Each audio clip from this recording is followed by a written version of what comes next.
منہ چھپاتے روتے ہوئے کہا تھا۔ واٹ، کیا پنکی نے؟ اس نے حیرانگی سے پوچھا تھا۔ اس نے بہت مارا تھا مجھے، کبھی ہاتھ پر کٹس لگاتی تھی، میرے کپڑے پھاڑ دیتی تھی، مجھے اپنے منہ کے نوالے کھلاتی تھی۔ میں نے سب برداشت کیا، مگر اس کی موت کا سن کر میرا دل صبر نہیں ہو رہا۔ اس نے خود کو تباہ کر دیا، دنیا میں بھی اور آخرت میں بھی۔ ایہاب نے دیکھا تھا وہ یہ سب بتاتے ہوئے کتنا ڈری ہوئی تھی۔ اچھا ریلیکس، جو ہوا اسے خدا کی رضا سمجھو، مائنڈ ریلیکس کرو اپنا۔ مجھے بتاؤ پنکی کی خودکشی کا کس نے بتایا تمہیں؟ اس نے اسے ریلیکس کرتے پوچھا تھا۔ بشام بھائی، اور اس نے کچھ دیر پہلے ہوئی بشام اور سارا سے بات بتائی تھی اسے۔ خدا پاک درجات بلند کریں اس کی، آمین۔ اور تم ریلیکس کرو خود کو، ہر بات کو خود پر حاوی نہیں کرتے۔ دیکھو منتے، ہر انسان اپنے اعمال کا خود ذمہ دار ہے، اور ویسے بھی اعمال کا دارومدار نیتوں پر ہے۔ تمہاری نیت کیسی تھی؟ اس کے بیاہ پر تم یہاں ہو اپنی زندگی کے پاس، اور وہ بھی اپنی نیت اور اعمال کا بھگت گئی۔ اللہ سے اس کی مغفرت کی دعا مانگو اور ریلیکس رہو۔ ہاں، آنکھیں بند کرو اور سننے کی کوشش کرو، کہتے اس نے اس کو اپنے نازوں میں لیتے اس کا سر سینے پر رکھا تھا، دوسرے ہاتھ سے ہلکا ہلکا اس کا سر دباتے اس کو پرسکون کیا تھا، کسی چھوٹی بچی کی طرح اس پر اپنا پیار نچھاور کرتے اسے سکون دیا تھا کہ کچھ ہی دیر میں وہ پرسکون ہو کر سو گئی تھی۔ مگر تب تک گھڑی نے 7 بجا دیے تھے۔ اسے یاد تھا کہ اس نے ارسم اور ہم نے ہیثم کے پاس جانا تھا۔ آج کا دن ان کے لیے کتنا اہم تھا۔ جب بھی وہ ریڈی ہونے کے لیے اٹھا تھا، مجھے بھی لے جائیں ساتھ ہیثم، مجھے فکر ہو رہی ہے آپ کی، ہیثم کو ریڈی ہوتے دیکھ کر کہا تھا اس نے۔ اٹس ڈینجرس، تم گھر پر رہ کر میری کال کا ویٹ کرنا، اور جیسے میں تمہیں سگنل دوں تو میڈیا کو بھجوا دینا، اور اگر دیر ہو جائے تو لوکیشن تمہیں پتہ ہے، سیکورٹی کے ساتھ آ جانا۔ اس نے کیپ پہنتے کہا تھا۔ خدا کی امام نے آگے بڑھ کر اس کے ماتھے پر لب رکھے تھے، اور وہ ٹیبل سے ڈائری اٹھاتا جانے کے لیے نکلا تھا۔ کیا آپ سچ کہہ رہے ہیں؟ ہمنا نے تیسری بار پوچھا تھا۔ جی بالکل سچ، نہ ہی آپ کی باڈی میں کوئی چپ انسٹال کی گئی ہے اور نہ ہی آپ کو کوئی زہر انجیکٹ کیا گیا ہے۔ یہ یا تو آپ کو گمراہ کرنے کے لیے کہا گیا یا کچھ بھی، ڈاکٹر نے کہا تھا۔ ہم شکریہ ڈاکٹر کہتے ڈاکٹر کی رقم اسے دیتے، وہ نکلی تھی وہاں سے۔ مجھے دھوکے میں رکھ کر میک انکل، بڑی غلطی کی ہے آپ نے، جائیداد تو ہماری ہتھیار ہی ہے مگر اپنے باپ کو نہیں۔ اب میں آپ کو ماروں گی، اور رہی بات اس محلول کی تو میرے باپ نے برسوں اس کا انتظار کیا، ایسے ہی آپ کے ہاتھ نہیں لگنے دوں گی اسے میں اس گن سے۔ اب میں اپنے باپ کو نہیں آپ کو ماروں گی، کہتے گاڑی بگاتے وہ گھر تک گئی تھی۔ ہاں بولو کیا بات ہے؟ میک نے اپنے سامنے کھڑے اپنے خاص آدمی سے پوچھا تھا۔ سر، ہمنا کو پتہ چل گیا ہے، اسے کوئی زہر نہیں دیا اور نہ ہی اس میں چپ انسٹال کی گئی ہے۔ میں نے خود اسے ڈاکٹر کے ہاں سے نکلتے دیکھا ہے، اور شاید وہ اب آپ کو تباہ کرنے کا بھی سوچے گی، اسے خاص آدمی نے بتایا تھا۔ خیر ہے، کوئی بات نہیں، اس محلول تک پہنچنے کے لیے اسے انفارمیشن مجھ سے ہی چاہیے ہوگی، اور اس انفارمیشن میں ہی اس کی اور اس کے باپ کی قبر میں کھودوں گا۔ تمہیں یاد ہے نا تم نے کیا کرنا ہے اس ووڈ ہاؤس کے ساتھ، اور جیسے ہی ان 4 لڑکوں کے ہاتھوں میں وہ محلول آئے تم نے ہمنا کو اطلاع کر دینی ہے۔ وہ زکی کے ساتھ اس گھر میں ضرور جائے گی، اور جیسے ہی وہ وہاں پہنچے اور زکی ان لڑکوں کو مار کر محلول حاصل کر لے، ہم نے اس گھر کو تباہ کر دینا۔ اس نے اگلا پلان بتایا تھا۔ جی سر، وہ سر ہلاتا چلا گیا تھا۔ آئی تھنک ہمیں سیکورٹی لے لینی چاہیے تھی، آرام نے کہا تھا۔ مجھے نہیں لگتا اس کی ضرورت ہوگی، جب تک محلول ہاتھ میں نہیں آ جاتا کسی قسم کا رسک نہیں لے سکتا میں، یہ ہمارے باپ کی برسوں کی محنت ہے۔ ارسم نے کہا تھا۔ سیکورٹی ریڈی ہے، بس ہمارے پہنچنے کی دیر ہے اور ایک سگنل دینے کی، ہیثم نے کہا تھا۔ ویسے ارسم ڈائری پر لکھا کیا تھا؟ ایہاب نے گاڑی ڈرائیو کرتے پوچھا تھا۔ بابا اور ولید انکل دشمن نہیں، بیسٹ فرینڈ تھے، مگر وہ اپنی دوستی کسی پر زہر نہیں کرتے تھے کیونکہ انہیں خطرہ تھا ان کے سگریٹس چوری ہونے کا۔ بابا اور ولید انکل اپنی اپنی جگہ بہت جاننے مانے سائنٹسٹ اور ڈاکٹر تھے، اور اپنی اسی صلاحیتوں کو بروئے کار لا کر وہ کچھ ایسی میڈیسنز بنانا چاہتے تھے جس کے استعمال سے کینسر جیسے موذی مرض کا ایک ہی ویکسین سے 7 علاج ہو جو آج تک کسی نے نہ بتائی اور نہ ہی بنی ہو۔ انہوں نے اپنی ڈائری میں لکھا تھا کہ ان دونوں نے بے تحاشا ایکسپیریمنٹس کیے تھے، مگر ہر بار انہیں ناکامی ہوئی تھی، اور پھر ایک بار ایسا ہوا کہ ان کا ایک ایکسپیریمنٹ کام کر گیا۔ انہوں نے ایک ایسی ویکسین تیار کی جس کے ایک انجیکشن سے کینسر کا مرض جڑ سے ختم ہو جائے۔ یہی نہیں، بس اس ویکسین کو ہر انسان کے پیدا ہوتے ہی حفاظتی انجیکشن میں شامل کر لیا جائے جس سے کبھی کسی انسان کو کینسر نہ ہو۔ مگر یہ بات بابا کے ایک ساتھی کولیگ کو پتہ چل گئی، اور اس نے انہیں تانگ کرنا شروع کر دیا کہ وہ کسی بھی طریقے سے وہ میڈیسن انہیں بیچ دے یا اس کا فارمولہ بتا دے، مگر بابا نے اسے بیچنے سے یا فارمولہ بتانے سے منع کر دیا۔ بابا کا کولیگ یہ چاہتا تھا کہ اسے بیرون ملک بیچ کر کروڑوں کمایا جائے، مگر بابا یہ چاہتے تھے کہ یہ ہمارے ملک کا اثاثہ ہے اور اسے ہمیں اپنے ملک میں انٹروڈیوس کروانا ہے تاکہ باہر سے لوگ اسے ہمارے ملک میں خریدنے آئیں۔ اس وجہ سے ان میں بہت بحث ہوئی۔ پہلے وہ نہیں جانتے تھے کہ وہ میڈیسن ولید انکل نے بابا کے ساتھ مل کر تیار کی، مگر جب جیسے انہیں پتہ چلا کہ ولید انکل اور بابا گہرے دوست ہیں، دشمن ہیں، تو انہوں نے انہیں بھی تنگ کرنا شروع کر دیا۔ اس ڈائری میں یہ بھی لکھا تھا کہ ایک وقت ایسا آیا کہ انہیں لگنے لگا کہ ان کی جان کو خطرہ ہے، تو ان دونوں نے مل کر پزل باکس تیار کرنے کا سوچا اور اپنے پیچھے ہنٹ چھوڑے تاکہ ہماری محنت ہمارے بچے دنیا کے سامنے لائیں۔ اور اس کام کے لیے ولید انکل نے زوید شاہ اور بابا نے مجھے چنا کیونکہ فاہ تو بہت چھوٹی تھی۔ اور پتہ ہے ڈائری کے لاسٹ میں لکھا تھا کہ مجھے آنے والے سالوں میں ایسا محسوس ہوتا ہے کہ جب یہ پزل باکس کھلے گا تو تم دونوں ایک دوسرے کے ساتھ ایک مضبوط بندھن میں بندھے ہو گئے، کیونکہ یہ میری اور ولید کی خواہش ہے کہ تم دونوں ایک دوسرے سے ایک گہرے رشتے میں جڑ جاؤ، مگر ہوگا وہی جو خدا بہتر جانتا ہے۔ اور دیکھو رام بابا کی اور ولید انکل کی بات سچ ہوئی، میں اور زوید شاہ تو بچپن سے ہی ایک دوسرے سے جڑ چکے تھے۔ اور یہ سب پڑھ کر سب سن کر زوید شاہ بہت روئی تھی۔ کہتے ارسم کی آنکھیں بھی نام ہوئی تھیں اور اس کلیگ کا نام، اس کا پتہ وہ زندہ ہے یا نہیں کچھ بھی نہیں لکھا تھا اس ڈائری میں۔ کیا ارحم نے پوچھا لکھا تھا؟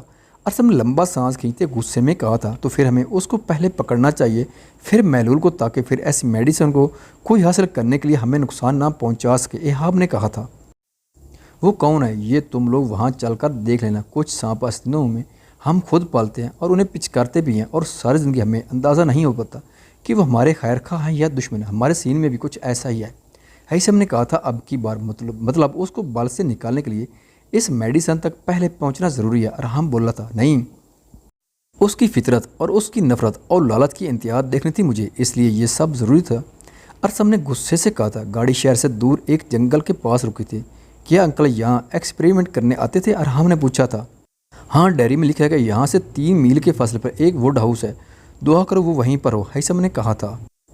اور پھر کچھ دیر بعد چلتے چلتے وہ ایک ووڈ ہاؤس میں پہنچے تھے جو 2 کمروں پر مشتمل تھا، جس کی حالت بوسیدہ ہوئی تھی مگر وہ گرا نہیں تھا، یوں لگتا تھا جیسے کوئی سالوں سے اس کی نگرانی کر رہا ہو۔ ارسم مجھے ایسا کیوں لگ رہا جیسے یہاں کوئی آتا جاتا رہا ہو؟ ہیثم نے کہا تھا شاید اس کو یقین ہو کہ محلول کا تانا بانا ادھر سے جڑا ہے، اس لیے اس نے اس کی حفاظت رکھی ہو۔ ارسم نے کہا تھا اب اس ووڈ ہاؤس کی ڈائریکشن کا اندازہ لگانا ہوگا پہلے، ہیثم نے کہا تھا، اور پھر چاروں سمتیں نوٹ کی تھی، south, north, east, west. Diary پر لکھا تھا ساؤتھ سے 10 قدم پیچھے، ایسٹ سے 10 قدم آگے، نارتھ سے 20 قدم پیچھے اور ویسٹ سے 20 قدم آگے۔ ہیثم نے ڈائری پر لکھے الفاظ دہرائے تھے اور ارسم نے ان ڈائریکشن میں قدم لینے شروع کیے تھے، اس طرح آگے پیچھے، پھر پیچھے آگے، اور اس طرح وہ ووڈ ہاؤس کی پچھلی سائڈ سے 40 قدم کی دوری پر کھڑا ہوا تھا، 2 جڑواں درخت کے بیچوں بیچ۔ بس یہی ارسم اس ڈائری پر لکھا تھا کہ جب تم صحیح لوکیشن پر کھڑے ہو گئے تو تمہارے ایک طرف بیری کا اور دوسرا پیپل کا درخت ہوگا، اپنے سر پر دیکھو۔ ہیثم نے کہا تھا اب مجھے اپنے دونوں پاؤں کے درمیان دونوں ہاتھوں کے فاصلے پر زمین کھودنی شروع کرنی ہے۔ اس نے نیچے بیٹھتے زمین کی طرف دیکھتے کہا تھا ایہاب گاڑی سے۔ ہیثم نے اس کی طرف دیکھا تھا، تب بھی ایہاب گاڑی سے کھدائی کا سامان لایا تھا۔ کچھ ہی دیر میں انہوں نے زمین کھودنی شروع کر دی تھی۔ ہاں میک بولو، اس نے کال ریسیو ہوتے ہی پوچھا، تمہیں یاد ہے نا تم نے کیا کرنا ہے؟ وہ لوگ پہنچ چکے ہیں اس محلول تک، میک نے کہا تھا۔ کیا واقعی؟ کب، کیسے، کس جگہ؟ حمنہ نے پوچھا تھا۔ اپنے باپ سے بولو کہ جس ووڈ ہاؤس کی برسوں سے نگرانی کروا رہا ہے وہ محلول اس کے پاس ہی تھا، جسے وہ چاہ کر بھی نہیں ڈھونڈ پائے، شاید تب اس کی قسمت میں نہیں تھا، قسمت میں وہ اب بھی نہیں ہے اس کی، کیونکہ وہ محلول تم حاصل کر کے مجھے پہنچاؤ گی اور اپنے باپ کو مار دو گی، ایسا ہی ہے نا کچھ؟ اس نے یقین دلانے کے لیے پوچھا تھا۔ ہاں ایسا ہی ہے، حمنہ نے کہا تھا۔ خیر تم سے محلول کے ساتھ ملاقات ہوتی ہے، بائے کہتے اس نے فون رکھا تھا۔ سر آپ کو کیسے یقین تھا کہ وہ محلول اس ووڈ ہاؤس کے ارد گرد ہی ہوگا؟ اس کے خاص بندے نے پوچھا تھا۔ یہ تو مجھے برسوں سے یقین تھا کہ اس ووڈ ہاؤس سے اس محلول کا لنک ہے، مگر یہ نہیں معلوم تھا کہ وہ ووڈ ہاؤس میں ہی ہے محلول یا اس سے دور یا پھر کہاں، کیونکہ تب میں نے اور ذکی نے اس پورے ووڈ ہاؤس کا چپا چپا چھان مارا تھا، یہی نہیں اس کے ارد گرد کی زمین بھی، مگر ہمیں نہیں ملا تھا۔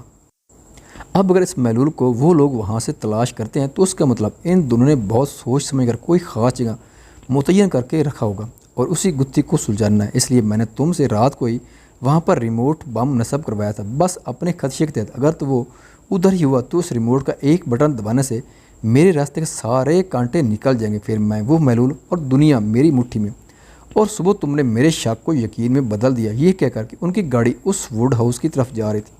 بس اب تو تماشا دیکھنا ہے ہمیں، میں کہہ کر لگا کر ہنسا تھا، چلو ہم بھی چلیں،